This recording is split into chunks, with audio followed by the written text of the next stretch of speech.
l'ouverture de la rue Lédra, c'est une histoire qui dure depuis longtemps, depuis plus d'un an. Il faut d'abord savoir qu'il y a d'autres points de passage depuis 2003. Donc depuis 5 ans, tout chypriote et maintenant tout citoyen européen peut passer librement la ligne verte.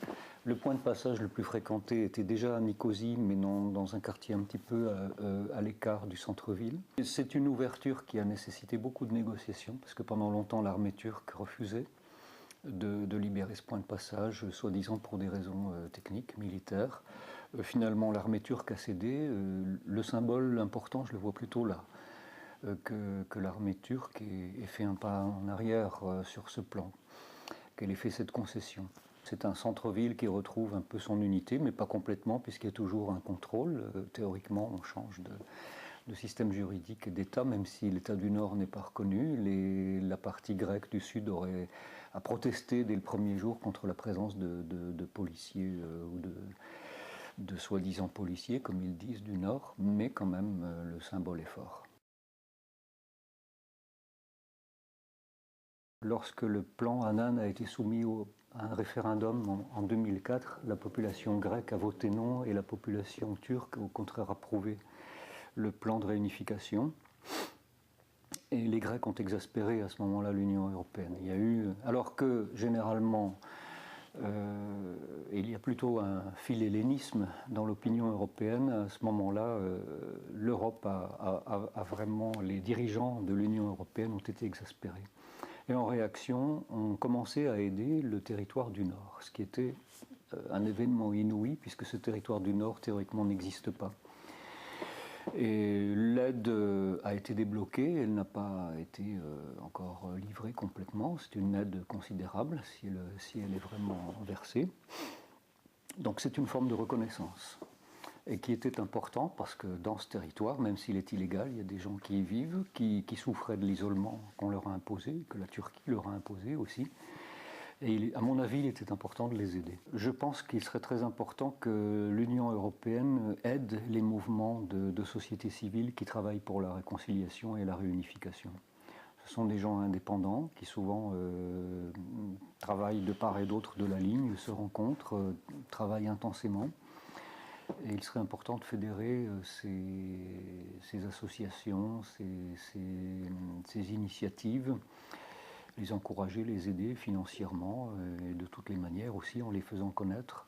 Parce que moi, à mon avis, je pense que l'unification, espérons qu'elle se fasse un jour, mais je pense que si elle se fait, ce sera par la base. Ce sera parce qu'il existe à Chypre un désir de réunification, contrairement à d'autres pays qui ont été en guerre où les gens ne veulent plus vivre ensemble. À Chypre, les gens veulent se retrouver et vivre ensemble. Donc il faut profiter de ce sentiment qui n'est pas à 100% partagé par la population, mais qui est quand même largement partagé. Et il faut que l'Union européenne encourage ce phénomène et l'utilise. Alors, c'était les frères ennemis, la Grèce et la Turquie. Un peu comme la France et l'Allemagne, des ennemis héréditaires. Une partie du monde des affaires turques et grecques ont senti l'absurdité de cette inimitié et ont commencé aussi des relations d'affaires importantes qui se sont développées, des associations d'hommes d'affaires, et qui, en même temps qu'ils faisaient des affaires avec des Turcs ou des Grecs, ont milité pour une réconciliation turco-grecque. Ce mouvement s'est accéléré en 1999 lors du tremblement de terre de la région d'Istanbul, qui était suivi par un tremblement de terre dans la région d'Athènes. Alors là, il y a eu un grand mouvement de réconciliation, vraiment spontané, ça venait du cœur, les Grecs sont venus au secours des Turcs et vice-versa. Et pendant ce temps, Chypre était bloquée. La situation à Chypre, c'était l'un des pires moments, en 98 et 99. Et là, il y a eu un effet positif de ce mouvement turco-grec sur Chypre, effectivement, où les Turcs et les Grecs ont fait sentir aux Chypriotes qu'ils étaient en retard dans le processus, et que les mères patries, entre guillemets, commençaient à se réconcilier et que les Chypriotes devaient suivre. Alors il y a un gros déblocage parce que maintenant, à la suite des hommes d'affaires, les politiciens des deux pays commencent à se rencontrer, à voyager, à faire des visites officielles et ça crée toute une atmosphère.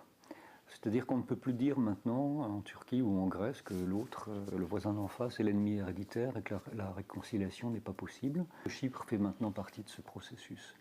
Qui là aussi, vous voyez, un tas de choses qui se mêlent, les affaires, la mode, le tourisme, la mémoire familiale, etc. Voilà, je crois que c'est très positif, oui, pour Chypre.